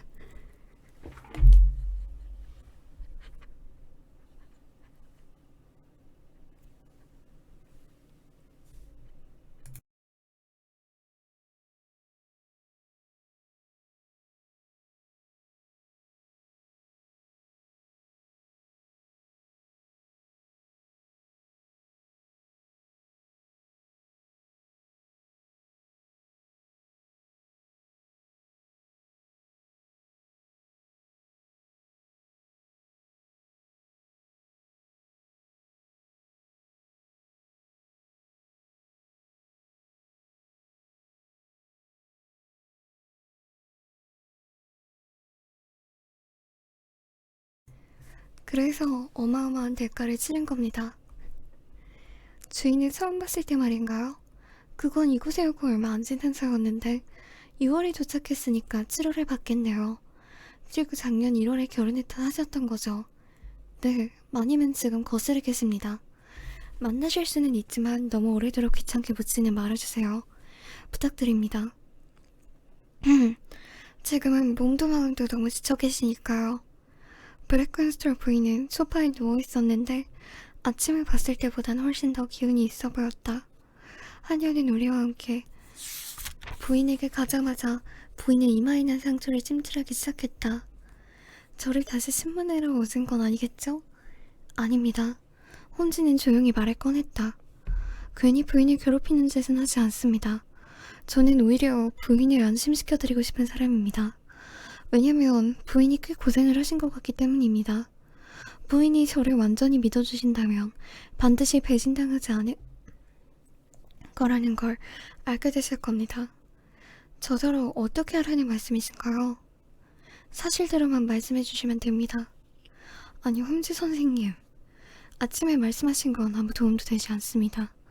저에 대한 평판을 들으셨는지는 모르지만 이 조그마한 명성을 걸고 말씀드린다면 부인의 이야기는 전부 다 꿈인 것입니다. 부인과 하녀는 얼굴이 새파래지면 두려운 눈초리로 홈즈를 바라보았다. 굉장히 무례하군요. 마님을 지금 거짓말쟁이로 몰아붙이는 건가요? 하녀가 먼저 입을 열었다. 홈즈는 조용히 일어나며 말했다. 아무것도 하실 말씀이 없습니까? 전부 다 이야기했으니까요. 다시 한 번만 생각해보세요. 솔직하게 털어놓는 게 좋지 않을까요? 부인의 아름다운 얼굴에 잠시 망설이는 빛이 나타났다가 다시 생각을 고친 듯 금방 표정이 굳어버렸다. 유감스럽군요. 홈즈는 모자를 집어들고 안타까운 듯 어깨를 들썩이며 더 이상 아무 말도 없이 거실 밖으로 나갔다. 그리고 저택을 떠나려다 넓은 정원이 연못이 보이자 그쪽으로 다가갔다. 연못의 물은 완전히 얼어있었는데 한 마리 있는 백조를 위해 얼음 한쪽이 꿰뚫어져 있었다. 홈즈는 그걸 잠시 쳐다보자 정문을 향해 부지런히 걸어갔다. 정문 옆에는 문지기가 사는 오두막이 있었다. 홈즈는 거기서 스탠리 호킨즈에게 보내는 편지를 써 문지기에게 부탁했다. 이것이 잘 될지 아니면 실수가 될지 모르지만 어쨌든 이렇게 되돌아온 것을 정당하기 위해서는 홉킨즈에게 뭔가를 남겨놓아야 하네. 우리가 다음에 찾아갈 곳은 애들레이드 사우스햄스턴 회사 항로의 선박회사인데 아마도 펠메일 거리의 모퉁이에 있었던 것 같네. 남 오스트레일리아와 영국으로 가는 선박회사가 또 하나 있는데 먼저 큰 회사부터 살펴보도록 하세. 선박회사로 가서 홈즈가 지배인에게 명함을 내밀자 지배인이 우리를 정중히 대접하며 필요한 도움을 금방 주었다. 1985년 6월에 오스트레일리아에서 영국으로 들어온 그 선박회사의 배는 한 척밖에 없었다. 배의 이름은 지브롤터의 바위인데 그 회사의 선박 중 최고로 우수한 배였다. 승객 명단을 조사해봤더니 애들레이드 플레이저 양이 한여와 함께 탄 걸로 되어 있었다. 이 배는 지금 오스트레일리아로 항해 중인데 현재는 아마도 수에즈 응원 운하의 남쪽 근처를 지나고 있을 것이며 승선한 선원은 한 사람만 빼고 전부 다 1995년과 똑같은 사람들이었다. 그 한 사람은 1등 항해사인 제크 크로커스로서 그동안 성장으로 승진했고 이틀 뒤 사우샘스턴으로 출발하는 새 여객선 바스록에 타기로 되어 있었다. 그는 시드넘에 사는데 잠시 후에 이 아침 일정을 체크하기 위해 그곳으로 올 예정이라고 했다. 아니요, 꼭 만날 필요는 없습니다. 그 사람의 경력이나 성격 같은 걸 좀 알고 싶습니다. 그래서 알아본 바에 의하면 그의 경력은 아주 좋았다. 회사의 선원 가운데 그와 비교될 사람이 하나도 없을 정도였다. 그는 배 안에서 일을 할 때만은 신뢰할 수 있었지만 배 밖에서는 매우 거칠고 저돌적인 면이 있었는데 반면에 성실하며 친절하다는 것이었다. 우리는 애들레이드 사우샘프턴 항로의 선박회사 이야기를 듣고 난 뒤 그곳을 나와 곧바로 경시청으로 향했다. 그러나 마차가 경시청 앞에 도착했는데도 홈즈는 내릴 생각을 안 하고 눈썹을 찌푸리며 생각에 잠겨있더니 그들을 마차를 돌려 체링크로스 전신국으로 가게 했다. 그리고 거기서 전보를 한 통 치고 나서 우리는 베이커 거리로 돌아왔다. 아니야, 그럴 순 없네, 왓슨. 방으로 들어가자 홈즈가 소리쳤다. 체포영장이 떨어지고 나면 이미 손쓸 수가 없을 테니까 말일세. 지금까지 내가 한두 차례 진짜 범인을 지목하는 바람에 범죄보다 더 큰 피해를 냈다고 생각한 적이 있었다네. 그러니까 이번에 신중하게 내 양심대로 영국 법률을 좀 희생시킬 생각이네. 그러니까 섣불리 행동하기 전에 좀 더 알아봐야겠어. 저녁 때 스탠리 홉킨즈가 베이커 거리를 찾아왔다. 홈즈 선생님은 정말로 마법사 같다니까요. 선생님의 능력은 도무지 사람의 것이라고 믿어지지 않으니까 말이죠. 도둑들이 훔쳐간 은그릇이 연못에 빠져있는 걸 도대체 어떻게 하셨습니까? 알고 있었던 건 아닙니다. 그런데 조사해보라고 말씀하시지 않으셨어요? 그러니까 연못 속에 있었단 말이죠. 그럼요, 건전했죠. 도움이 돼서 다행입니다. 도움은 됐지만 사건에도 복잡하게 꼬이고 있습니다. 어렵게 훔친 은그릇을 선못에 버려버리다니 이상한 도둑 아닌가요? 그건 확실히 이상한 짓이죠. 그런데 원래 은그릇을 훔치려고 한 게 아니라 그러니까 속임수의 수단으로 그걸 훔쳤기 때문에 난 그들이 한시라도 그걸 빨리 버렸을 거라 생각했어요. 어떻게 그런 이상한 일을 생각해내셨죠? 그런 일도 있을 수 있겠다고 생각했던 거죠. 프랑스식 창문으로 도망쳤는데 그 바로 앞에 연못이 있고 게다가 얼음 한쪽이 깨져 있는 걸 봤으니 그보다 더 숨기기 좋은 장소는 없지 않겠어요? 숨기는 장소라고요? 점점 더 흥미로워지는데요. 그렇겠군요. 아직 초저녁이라 은그릇 같은 걸 가지고 다니면 사람들 눈에 띄니까 우선 연못에 숨겨놨다가 나중에 잠잠해진 다음 찾아가려고 그랬겠네요. 이건 홈즈 선생님의 만착설보다 만작살보다도 더 설득력이 있는데요. 거의 틀림없을 겁니다. 그러고 보니 경감님의 해석도 탁월한데 내 생각이 오히려 황당하게 보이는군요. 하지만 이 황당한 생각 덕분에 은그릇이 발견되지 않았습니까? 맞습니다. 전부 선생님 덕분입니다. 저는 완전히 헛다리를 집었던 거죠. 헛다리를 짚다니요. 아, 그게 말이죠. 랜돌이 일당이 오늘 아침에 뉴욕에서 체포됐다고 하더군요. 아니 그럼 어젯밤에 그자가 캔디주에서 살인을 저질렀다는 말은 완전히 빗나간 소리네요. 그렇습니다. 할 말이 없습니다. 그런데 말이죠. 3인조 강도가 랜돌 그자대만 있는 건 아니지 않습니까? 우리가 아직 모르는 다른 3인조가 있을지도 모르죠. 그건 물론 그럴 수 있습니다. 아니 벌써 그러고요? 네, 실례하겠습니다. 이 사건을 철저히 밝히려면 지금 놀고 있을 시간이 없으니까요. 더 설명해 주실 건 없습니까? 글쎄요, 한 가지 힌트를 드린 것 같은데요. 그게 뭐였죠? 만착설입니다. 하지만 홈즈 선생님, 그것은... 그렇습니다. 어쩌면 거기서 뭔가를 끌어낼 수 있을지도 모르죠. 혹시 저녁 식사하고 가지 않겠어요? 안 하신다고요? 네, 그럼 안녕히 가십시오. 수사 상황을 꼭 알려주세요. 저녁 식사가 끝나기 무섭게 홈즈는 또 이 사건에 대해 이야기하기 시작했다. 파이프를 물고 불이 붙인 다음 슬리퍼 신는 발을 난로불 쪽으로 뻗고 앉아서 시계를 보며 말했다. 왓슨, 사건이 곧 밝혀질 것 같네. 언제? 지금으로부터 몇 분 안으로 말일세. 내가 아까 스탠리 호킨즈에게 했던 말이 좋지 않았다고 자넨 생각하겠지? 그거야 자네가 알아서 하겠지. 교묘하게 피하는군. 그 문제는 이렇게 생각하지 않으면 안 되네. 내가 알고 있을 때는 비공식이지만 홉킨즈가 알고 있을 때는 그게 공식적인 일이 되는 거지. 말하자면 나는 개인적으로 판단할 자유가 있지만 홉킨즈는 그럴 수 없다는 거야. 그는 모든 것을 공개해야만 하는 입장에 있기 때문에 그렇지 않을 경우 비난을 받게 되지. 그래서 아직은 불확실한 상황인데 그에게 털어놓게 되면 그를 어려운 처지로 만들 수가 있어서 내가 확신을 갖기 전까지 일부러 설명하지 않았던 거라네. 그렇다면 그 확신은 언제쯤 생길 것 같은가? 때는 이미 왔네. 잠시 후면 이 특별한 연극의 마지막 장면을 볼 수 있을 걸세. 아닌 게 아니라 층계에서 웽 발소리가 나며 남자의 표본이라고 할 만한 건장한 체격의 남성이 방 안으로 들어왔다. 이렇게는 멋진 남자가 이 방에 들어온 것은 아마도 처음인 것 같았다. 키가 훤칠한 젊은이인데 금발의 파란 눈으로 피부는 열대지방의 햇빛에 태워 구릿빛으로 변해 있었으며 걸음걸이조차 탄력있고 경쾌한 모습으로 선뜻 들어왔던 것이다. 체격으로 보아 아주 강하면서도 동작 또한 민첩할 것 같았다. 그는 들어서자마자 몸부터 잡고 두 손을 움켜잡고 심호흡을 했다. 아마도 격렬한 감정을 억누르는 눈치였다. 크로커 선장님, 이쪽으로 앉으세요. 제 정보를 받아보셨죠? 손님은 소파에 앉더니 조금 어리둥절해하며 우리 두 사람을 번갈아 쳐다보았다. 정보를 받았으니까 이렇게 오라는 시간에 찾아온 거 아닙니까? 회사에도 오셨다고 들었습니다. 당신에게서 빠져나가지 못할 것이라고 각오는 하고 있었어요. 그렇긴 한데 이세서를 어떻게 하실 작정입니까? 체포하는 건가요? 뭔가요?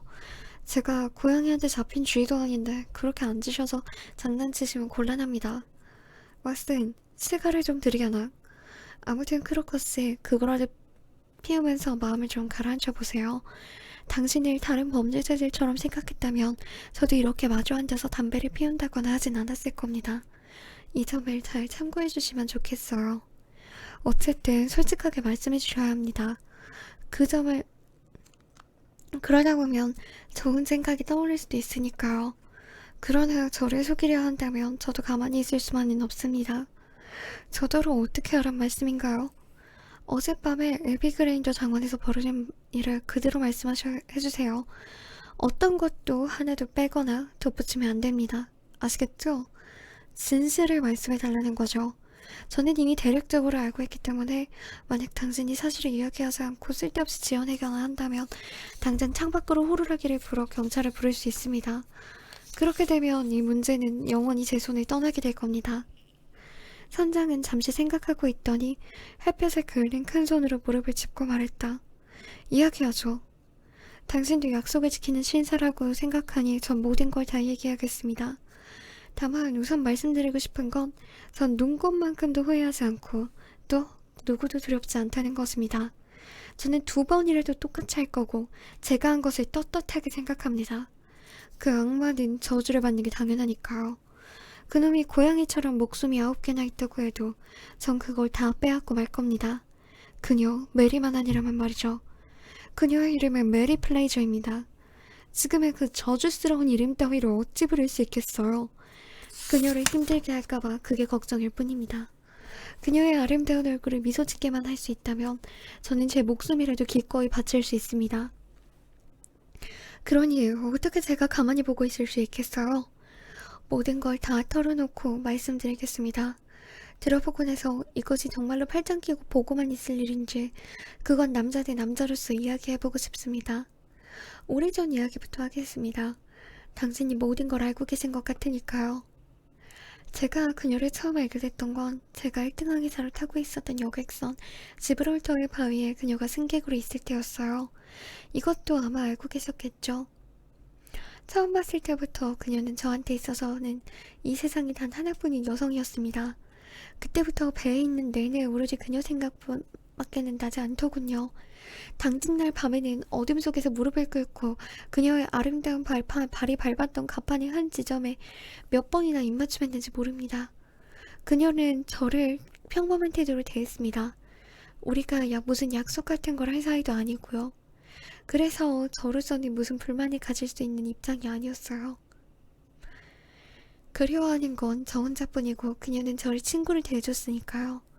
그래서 배에서 내리게 됐을 때도 그녀의 마음은 전혀 아무렇지 않았지만 저는 결코 그렇지 않았습니다. 그러다가 다음 항해에서 돌아왔을 때 그녀가 결혼했다는 소식을 들었습니다. 좋아하는 사람이 있으면 당연히 결혼할 수도 있는 거죠. 특히나 신분과 재산이 있는 사람이라면 말이죠. 또 그녀에게만큼 그런 것에 어울리는 여자도 세상에 없을 겁니다. 그녀는 아름답고 우아하게 태어났으니까요. 저는 결혼 자체를 나쁘다고 말하는 게 아닙니다. 그 정도로 제가 나밖에 모르는 사람은 아니거든요. 저는 그녀가 가난한 선원과 결혼하지 않고 행운을 만났다는 걸 오히려 기뻐했었죠. 그만큼 제가 메리 플레이저를 아끼고 있었던 겁니다. 그건 그렇고 그 후로 2번 다시 그녀를 만날 수 있을 거라는 건 생각 안 하고 있었어요. 그리고 저도 지난번 항해에서 돌아온 후에 승진을 했죠. 그런데 새 배가 아직 진수되지 않아서 2달 가까이 시드넘의 집에서 대기를 하게 되었습니다. 그런데 어느 날 시골길을 걷다가 타리자 라이트를 만나게 된 거예요. 오래전부터 메리가 데리고 있던 하녀죠. 타리자는 그 자리에서 메리에 대해 그리고 남편에 대해 숨김없이 다 이야기를 해주더군요. 저는 미쳐버릴 것 같았습니다. 그녀의 신발을 할 때 자격도 없는 술주정뱅이 양말 같은 것이 하필이면 그녀에게 걸리다니. 그런 것이 그녀를 손대다니. 정말 너무나 괴롭더군요. 그 뒤에 타리자를 또 만났습니다. 메리도 2번이나 만났어요. 그런데 그녀가 더 이상은 만나려고 하지 않더군요. 그러는 사이 저도 2주일 후에 출항한다는 통보를 받았어요. 그래서 떠나기 전에 그녀를 다시 한번 보려고 했습니다. 타리자는 처음부터 저한테 호의적이었고 메리를 너무나 아끼는 만큼 저 이상으로 그 악마를 증오하고 있었어요. 저는 타리자한테서 에비그레인지 장원에 대해 이야기를 듣고 있었습니다. 메리는 아래층 자기방에서 늦게까지 책을 읽는다고 하더군요. 그래서 어젯밤에 저는 그곳으로 몰래 들어가 밖에서 창문을 두드렸습니다. 그녀는 처음엔 저를 보고 열어주지 않더군요. 하지만 저는 그녀가 마음속으로 절 좋아하고 있다는 걸 알기에 추운 추위 속에 내버려두지 않을 거라고 생각했습니다. 그녀는 정면의 큰 창문 쪽으로 돌아오라고 조용히 말하더군요. 가봤더니 창문이 열려있어서 저는 식당으로 들어갈 수 있었습니다. 거기서 그녀가 직접 여러가지 상황을 이야기하는데 저는 그야말로 피가 끓어올랐습니다. 제가 사랑하는 여자를 학대하는 그 짐승을 어찌 저주하지 않을 수 있겠습니까? 그런데 그때 제가 창문 근처에서 그녀와 나란히 서 있는데 물론 어떠한 마음의 거리낌도 제 속에 없었다는 건 하느님도 알고 계시지만 그 버러지 같은 놈이 미치광이처럼 뛰어오더니 세상에서 가장 악질 말투로 그녀에게 욕을 퍼부으며 몽둥이로 그녀의 얼굴을 때리는 거였어요. 저는 재빨리 쇠막대기를 집어들었죠. 양쪽이 무기를 들고 있으니까 이제 공평한 게임이 시작된 겁니다. 여기 보세요. 이 팔의 상처는 제가 먼저 일격을 받았던 증거입니다. 그 다음에 제 차례가 되었죠. 그리고는 마치 썩은 나무 토막처럼 해치워버렸던 겁니다. 제가 후회했을 것 같습니까? 천만에요. 그때는 제가 살해되느냐 그놈을 죽이느냐 하는 순간이었으니까요. 그런 정신병자한테 어떻게 그녀를 맡겨둘 수 있겠습니까? 그래서 저는 그를 죽였습니다. 제가 잘못한 것일까요? 입장을 바꿔서 두 분이 그 자리에 있었다면 어떻게 하셨겠습니까? 그녀는 그놈한테 맞았을 때 비명을 질렀습니다. 그래서 탈의자가 내려왔던 거예요. 천장에 포도주가 한 병 있기에 저는 그것을 따서 메리의 입에다가 조금 부어넣었어요. 그녀가 너무 심한 충격을 받아 죽은 사람처럼 꼼짝도 하지 않았기 때문에 제가 그렇게 했던 거죠. 그러고 나서 저도 한 잔 마셨어요. 탈의자가 아주 냉정하게 대처를 했습니다. 그 다음 이야기는 전부 다 탈의자가 만든 것입니다. 마치 도둑이 된 것처럼 모든 걸 지어냈죠. 그 줄거리를 탈의자가 베리에게 설명해주고 있는 동안 저는 위로 올라가 벨의 끈을 잘라냈습니다. 그리고 메리를 의자에 묶었던 거죠. 그리고 끈이 자연스럽게 끊긴 것처럼 보이게 하려고 끝부분에 문질러 놓았죠. 그렇게 하지 않으면 왜 도둑이 기어올라가 끊었을까 하고 의심을 갖게 될 것 같았으니까요. 그런 다음에 은그릇을 꺼내 도둑이 훔쳐간 것처럼 해놓고는 15분 후에 경찰에게 알리라고 이르고 저는 그곳에 나왔습니다. 정원으로 나가자마자 은그릇을 연못에 던져버리고 일생에 두 번 다시 없을 희한한 일을 했다는 생각을 하며 편안한 마음으로 시드넘을 향해 떠났습니다. 이렇게 된 거죠. 모든 걸 솔직하게 하나도 숨기지 않고 말씀드렸어요. 제 목숨을 걸고 거짓은 전혀 없습니다. 홈즈는 아무 말도 없이 한동안 담배만 피우고 있다가 이윽고 천천히 일어나더니 선장에게 다가가 그의 손을 잡았다. 제가 예측했던 것과 똑같습니다. 선장님의 이야기는 전부 다 사실이라고 전 믿고 있습니다. 산반을 이용해 높은 곳에 있는 끈을 자를 수 있는 사람은 고개사나 선원이 아니면 힘듭니다. 또 의자에 붙들어 맨 끈을 매듭은 배에서 잘 지는 독특한 방법이죠. 어쨌든 그 부인이 선원을 만날 수 있었던 것은 딱 한 번. 그러니까 영국으로는 배 안에서였던 겁니다. 그런데 그녀가 이 선원을 감싸면서 뭔가를 숨기고 있는 것 같았고 어쩌면 그를 사랑하고 있는 듯도 싶었죠. 그렇다면 그 선원은 일반 선원이 아니라 좀 높은 자리에 있는 인물이라는 짐작이 갔던 겁니다.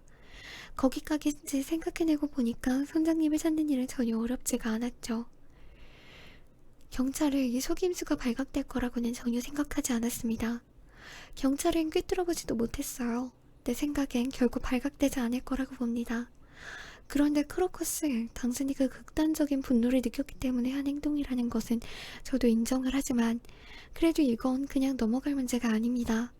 당신의 행동에 정당 범위가 성립될지 어떨지 저로서는 단정을 지을 수가 없습니다. 그건 법률에 따라 배심원들이 결정할 일이죠.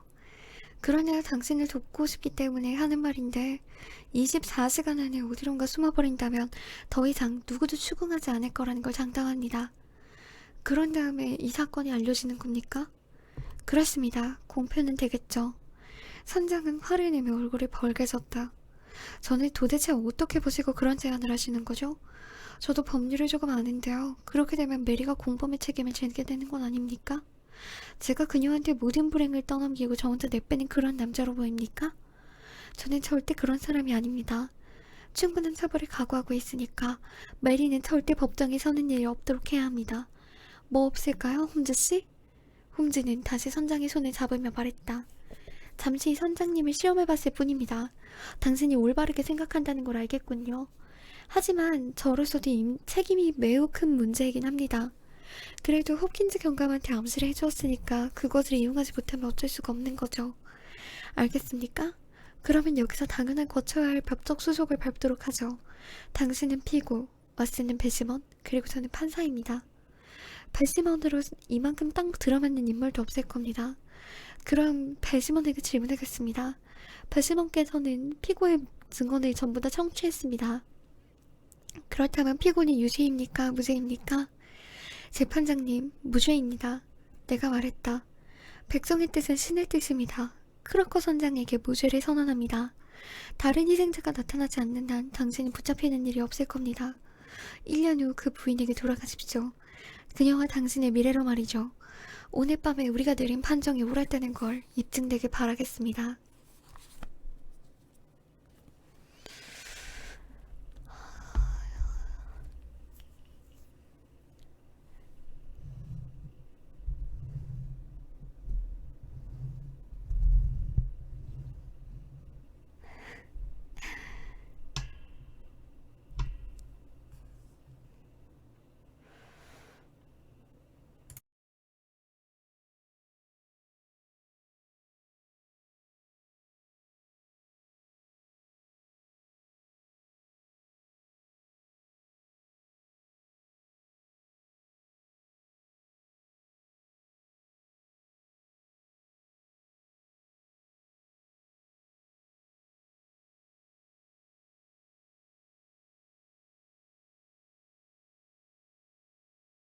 오늘 이렇게 책을 읽어봤는데 어땠어, 집사야? 오늘 잘 잘 수 있을 것 같아?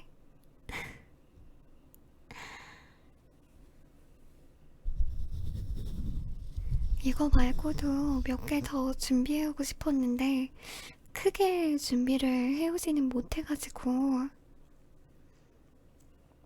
우리 이렇게 ASMR이 된 거 한번 내가 해보고 싶었던 ASMR 테크닉 같은 거를 몇 개 해볼까?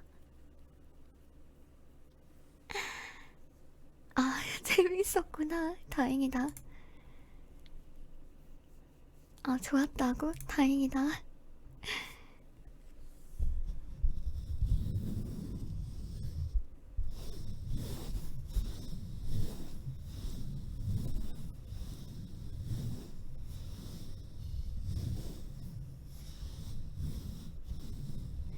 내가 3DO 마이크가 아니라서 이게 막 양쪽으로 전환되고 막 뭐하고 이런 거는 하나도 못하거든. 그런 거 해주고 싶었는데 그런 거 하려면은 너무 힘들어갖고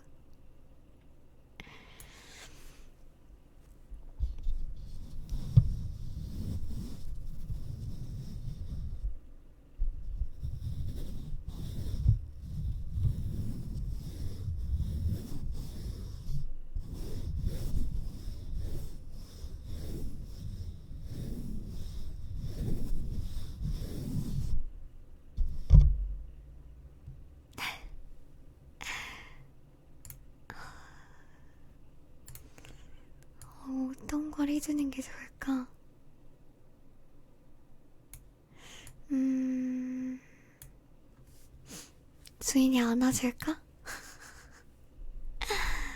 이거 안아줄 수 있을 것 같은데 기다려봐.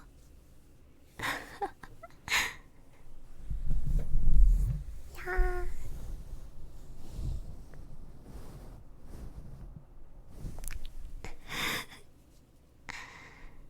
안아줬다. 안아줬다.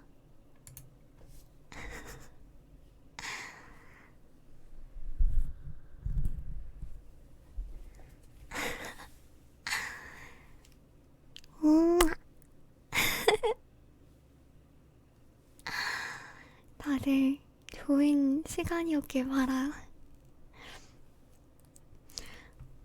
약간 양쪽 다 그니까 3DO 이런 거를 사실 굳이 사지 않아도 하려면 할 수는 있는데 아 이렇게 된 거 잠깐 ASMR 앞으로 어떻게 될 거냐에 대해서 잠깐 얘기를 해보자면 이제 해보자면은 그니까 앞으로 이제 ASMR은 이런 식으로 책 읽는 시간도 있긴 할 건데 그거 말고도 이제 예를 들어서 여러 가지 롤플레잉 ASMR을 준비해올 예정이야. 근데 이제 롤플레잉 ASMR의 경우에는 너희랑 소통이 아예 안 되거든? 그러니까 완전히 그러니까 정해진 상황에 이렇게 해야 되기 때문에 그거는 완전히 그냥 너네랑 대화를 아예 못해. 아예 반응도 못하고 대화도 못하고 이제 그런 게 있을 것 같고 그리고 이제 또 방치풀이라니. 그리고 이제 이런 식의 ASMR? 근데 내가 막 그런 거 있잖아. 막 사물 소리 같은 걸로 막 ASMR 하는 거? 막 이런 거 있잖아.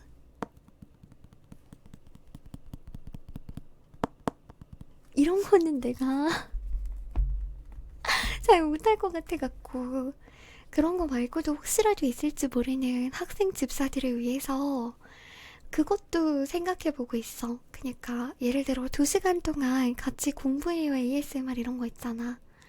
책 소리랑 연필 소리 조금 나고 같이 공부하다가 중간에 한 30분 하고 쉬고 30분 하고 뽀모도로인가?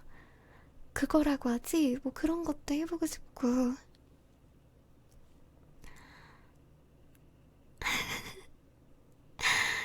그런 것도 해보고 싶어가지고 언젠간 다 해볼 수 있었으면 좋겠다. 기대해줘. 뭐 ASMR을 매주 하거나 이러진 않을 텐데 준비되는 대로 2주에 하나씩 뭐 이런 식으로 하나씩 해서 ASMR 준비해 올 테니까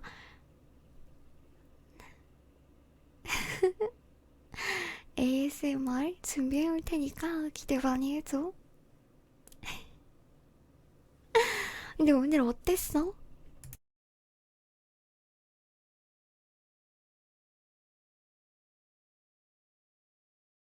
오늘 막 어땠어? 오늘 엄청 오늘 책 읽기.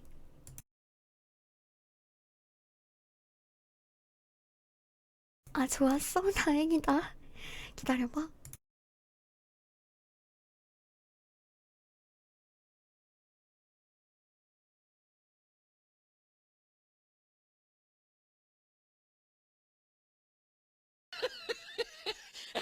아니 잠시만 나 소리 꺼놓고 있다가 아니 그 소리 꺼놓고 있다 나한텐 들리거든? 그래갖고 나한텐 들리거든? 근데 갑자기 누가 웃어갖고 뭐야 뭐지 이랬는데 생각해보니까 내가 알림을 꺼놨어. 아 셜록 홈즈 부제는 에비 그레인지 장원입니다. 누구야? 아니 ASMR에 이런 거 보내는 게 이거 이런 거 보내는 집사가 어딨어. 오늘은 끝까지 오늘은 끝까지 ASMR을 원래는 이제 이거 좀 하다가 ASMR 이거 좀 하고 뭐 이럴라 그랬는데 오늘은 끝까지 ASMR 한번 유지해보자. 이렇게 하면은 내가 막 왔다 갔다 하는 것처럼 들리나? 어때? 이렇게 하면 내가 좀 이렇게 왔다 갔다 하는 것처럼 들리나? 이게 3DO가 없는 자의 바락이야. 이게 3DO가 없는 자의 바락이라고. 아, 미치겠다, 진짜로. 아, 0.53DO급이라고? 아, 절반 정도 3DO면은 다행이네. 일단은, 양쪽에서 왔다 갔다 해서 놀랐다고? 양쪽에서 왔다 갔다 할 수도 있지, 왜 그래? 정말로. 일단은 오늘 책 읽기는 이렇게 하나에 생각보다 시간이 오래 걸려가지고 오늘 책 읽기는 여기까지 하고 ASMR까진 아니지만 ASMR 형식으로 해서 내가 살짝 준비한 것까지는 아니고 잠깐 이제 이렇게 하는 건 어떨까? 오늘 좀 일찍 끝나면 이렇게 하는 건 어떨까 하는. 책 읽기 안 지치냐고? 평소에도 이 정도보다는 빨리 읽긴 한데 평소에 이거보다 빨리 읽긴 한데 가끔 이런 식으로 읽을 때도 있어서 괜찮아. 이게 마이크 디오는 뭐야?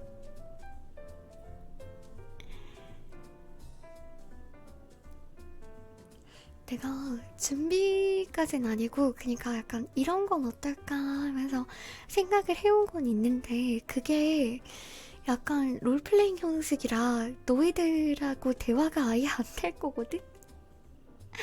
그래서 괜찮으면은 준비한 거 잠깐 하고 아니면은 이제 롤플레잉은 정확히 말하자면은 뭔가 이렇게 상황을 하나 정해놓고 그 상황에 대해서 이제 이런저런 ASMR을 하는 건데 기다려봐. 그러면은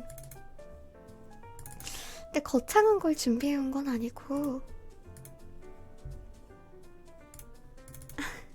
나중에 해보고 싶은 것도 있어. 뱀파이어 저택에 잘못 들어온 인간에 대한 뭐 그런 것도 있고 그런 거 있잖아. 그런 거 해보고 싶어. 되게 해보고 싶어 나.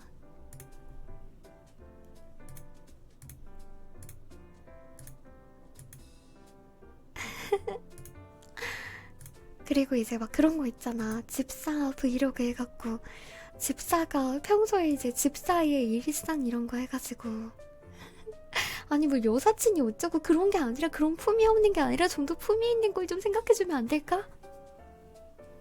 아, 아 진짜 미치겠다. 이 배경 오랜만이지.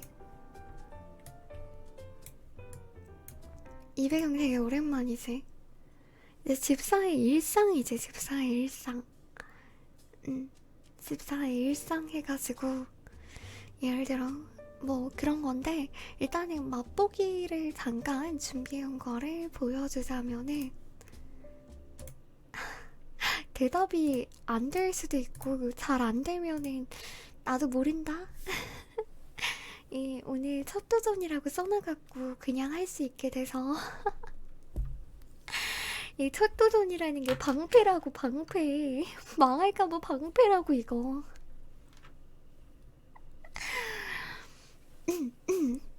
내가 망할까봐 내가 방패경으로 이제 해놨던 거야.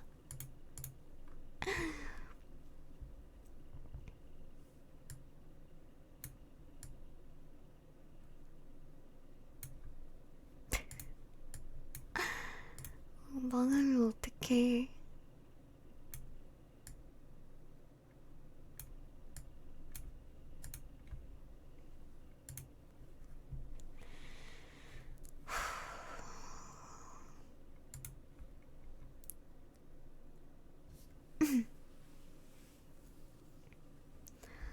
이 시간까지 안 자고 뭐 하고 있었던 거야?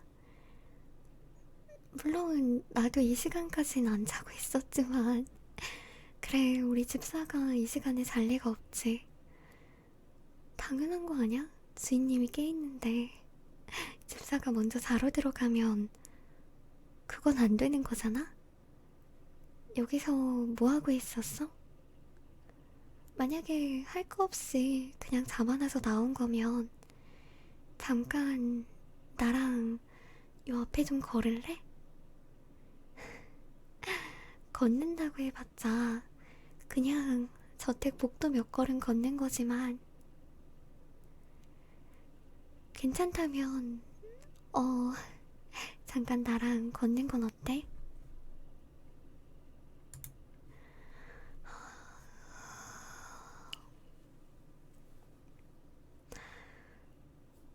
요새 힘든 일 있었어? 딱히 표정이 안 좋아 보였다던가 그런 건 아니고 그냥 그런 거 있잖아. 요새 괜히 힘든 일 있었냐고 그런 식으로 물어보게 되는 거. 내가 그만큼 집사를 아끼니까 그런 말도 해주는 거지. 그렇지. 그렇게 생각하지? 요새 뭐 나한테 굳이 말 안 해줘도 되지만 진짜로 힘든 일이 있었다면 나한테 얼마든지 털어놓고 나 잊어버려도 괜찮아. 우리 집사는 충분히 잘하고 있고 앞으로도 잘할 거야. 만약에 문제가 생겼더라고 해도 이렇게까지 멋진 주인이 너희 주인인데 무슨 문제 생기겠어? 그럴 땐 나한테 와. 내가 뭐 어떻게든 해결해주지 않겠어? 그러니까 너무 걱정 말고 앞으로도 괜찮을 거고 죽을 때까지 괜찮을 거야. 그러니까 너무 걱정하지 말고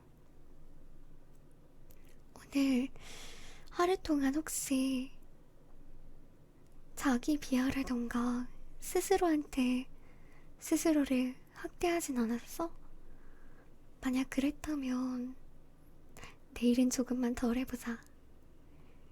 하지 말라는 건 아니야. 어쩔 수 없는 일일지도 모르니까. 그치만 잘하고 있어. 괜찮아. 내일은 그냥 조금만 덜 해보자.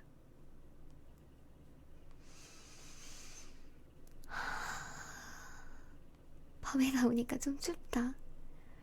아직 겨울이라 그런지 찬바람이 좀 부네.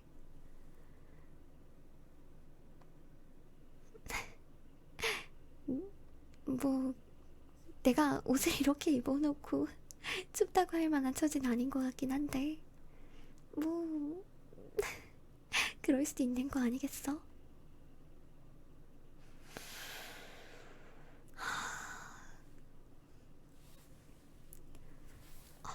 저기 위에 촛불 언제 갈았어?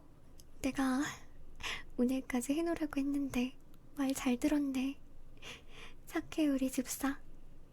언제나 의지하고 있어.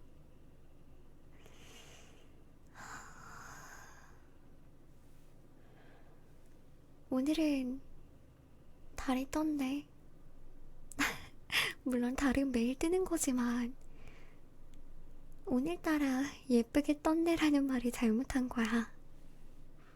뭐 주인이 그 정도 말 실수는 해도 넘어가 주는 게 집사의 아량 아니겠어?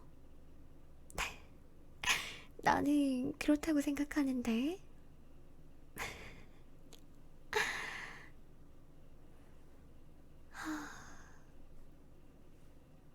달 밝다.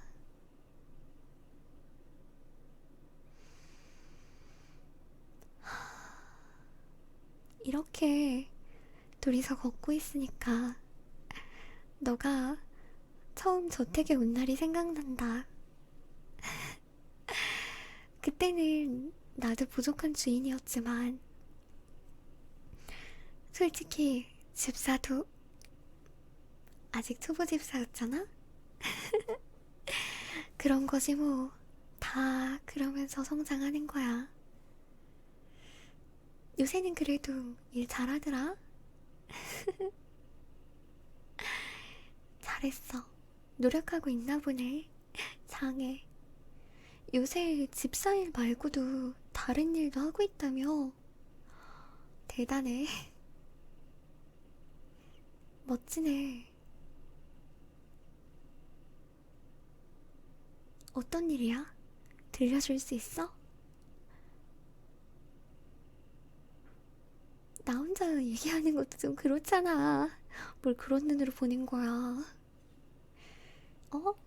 집사가 주인의 말에 지금 거역하는 건가?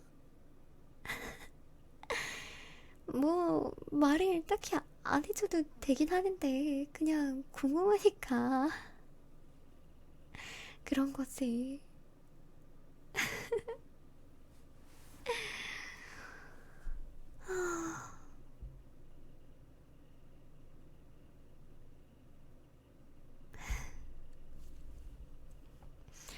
지금쯤 다른 집사들은 다 자고 있겠지?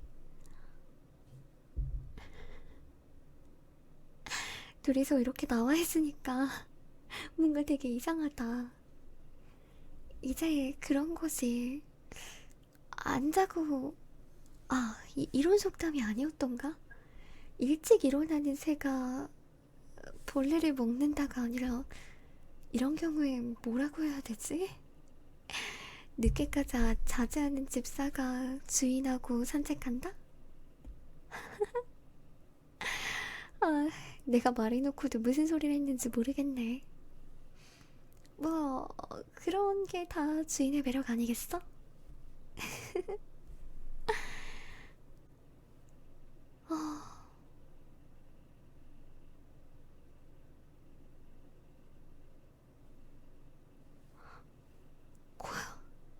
걷다 보니까 여기까지 왔네. 아, 너 방 저기였지? 이제 슬슬 들어가서 자도 괜찮은 시간대니까 들어가서 자. 응, 응. 잘 자고 좋은 꿈 꿔. 주인이 너를 위해서 악몽이 너에게 오지 않게 기도해줄게. 뱀파이어와 기도라니 좀 이상한가? 그렇다면 주문 정도로 치지 뭐. 사악한 뱀파이어가 집사에게 숙면의 저주를 이런 거야? 자, 그러면 이제 자러 가고 잘 자고 좋은 꿈 꿔. 진짜로. 내일 보자. 내일 하루도 잘 부탁해.